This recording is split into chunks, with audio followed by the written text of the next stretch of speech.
বাংলাদেশ ভারত পাকিস্তান থেকেও শক্তিশালী। এশিয়া কাপের আগে বাংলাদেশকে নিয়ে কেমন মন্তব্য করল এবি ডিভিলিয়ার্স। বাংলাদেশ ক্রিকেট দল সাম্প্রতিক সময়ে দুর্দান্ত ফর্মে রয়েছে।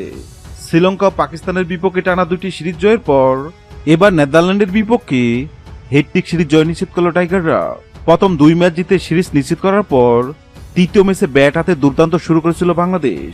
18.2 ওভারে 4 উইকেট হারিয়ে 164 রান তুলে তারা।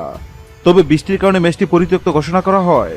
এই সিরিজে ব্যাট হাতে তানজিম তামিম, পারভেজ হোসেন ইমন, লিটন ও জাকির অসাধারণ পারফর্ম করেছেন। অন্যদিকে বলাতে মুস্তাফিজুর রহমান, তাসকিন আহমেদ, শেখ মেহেদী এবং তানজিম সাকিব দারুণ বোলিং করে দলের সাফল্যে বড় ভূমিকা রেখেছে। বাংলাদেশের এই দুর্দান্ত ফর্ম দেখে লাইভে এসে দক্ষিণ আফ্রিকার কিংবদন্তি ক্রিকেটার এবি ডিভিলিয়ার্স দারুণ প্রশংসা করেন। তিনি বলেন, বাংলাদেশ এখন এশিয়ার সবচেয়ে বিপজ্জনক দল। এই ধারাবাহিকতা বজায় রাখতে পারলে তারা ভারতের চেয়ে পাকিস্তানের চেয়ে ভালো খেলবে এবং 2025 এশিয়া কাপ জিতার সবচেয়ে বড় দাবিদার। তিনি আরো যোগ করেন, বাংলাদেশের শক্তি শুধু একজন বা দুজন খেলোয়াড়ের উপর নির্ভর করছে না, তাদের ওপেনিংয়ে লিটন, তানজিম তামিম এবং পারভেজ হোসেন ইমন দুর্দান্ত শুরু এনে দিচ্ছে। মিডল অর্ডারে জাকির অসাধারণ খেলছে। বোলিং আক্রমণে অসাধারণ ভারসাম্যপূর্ণ। তাসকিন ও মুস্তাফিজুর রহমান নতুন বলে মারাত্মক। আর স্পিন বিভাগে নাসুম, শেখ মেহেদী প্রতিপক্ষকে ভুগিয়ে দিচ্ছে।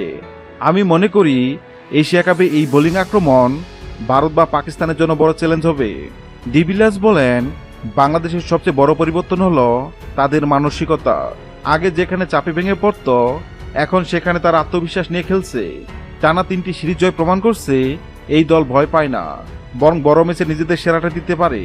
শেষে তিনি হাসিমুখে মন্তব্য করেন, যদি বাংলাদেশ এই ফর্ম ধরে রাখতে পারে তবে 2025 এশিয়া কাপে তারা শুধু অংশগ্রহণ করবে না, শিরোপা নিয়ে দেশে ফিরবে। হ্যাঁ দর্শক, যদি ভিডিওটি ভালো লাগে লাইক দিবেন এবং সাবস্ক্রাইব আমাদের চ্যানেলের সঙ্গে থাকবেন। ভিডিওটি দেখার জন্য আপনাকে অসংখ্য ধন্যবাদ।